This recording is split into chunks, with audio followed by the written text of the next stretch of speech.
বিসমিল্লাহির রহমানির রহিম। আসসালামু আলাইকুম। দীর্ঘদিন অসুস্থ থাকার পর আপনাদের সামনে কথা বলতে পারার জন্য আল্লাহর কাছে শুকরিয়া আদায় করছি। আমার কারাবন্দী অবস্থায় আপনারা আমার কারামুক্তি ও রোগ মুক্তির জন্য সংগ্রাম করেছেন, দোয়া করেছেন। সেজন্য আমি আপনাদের সকলকে ধন্যবাদ জানাচ্ছি। দীর্ঘ আন্দোলন সংগ্রাম ও ত্যাগের মধ্য দিয়ে আমরা ফ্যাসিবাদী অবৈধ সরকারের কাছ থেকে মুক্তি পেয়েছি।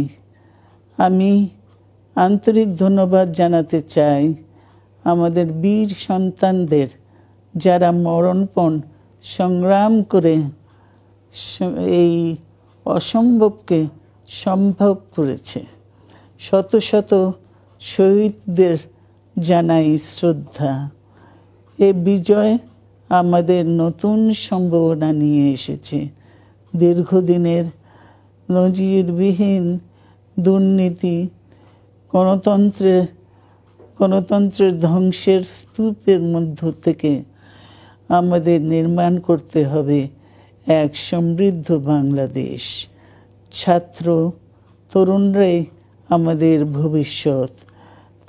তরুণরা এই যে স্বপ্ন নিয়ে বুকের রক্ত ঢেলে দিয়েছে, সেই স্বপ্ন বাস্তবায়নে করতে মেধা, যোগ্যতা, জ্ঞান ভিত্তিক গণতান্ত্রিক বাংলাদেশ গড়ে তুলতে হবে।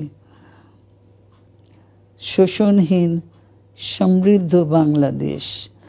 সকল ধর্মের গোত্রের অধিকার নিশ্চিত করতে হবে। শান্তি, প্রগতি আর সাম্যের ভিত্তিতে আধুনিক বাংলাদেশ নির্মাণে আসুন আমরা তরুণদের হাত শক্তিশালী করি। ধ্বংস নয়, প্রতিশোধ নয়, প্রতিহিংসা নয়, ভালোবাসা, শান্তি ও জ্ঞান ভিত্তিক সমাজ গড়ে তুলি। আল্লাহ হাফেজ। বাংলাদেশ জিন্দাবাদ।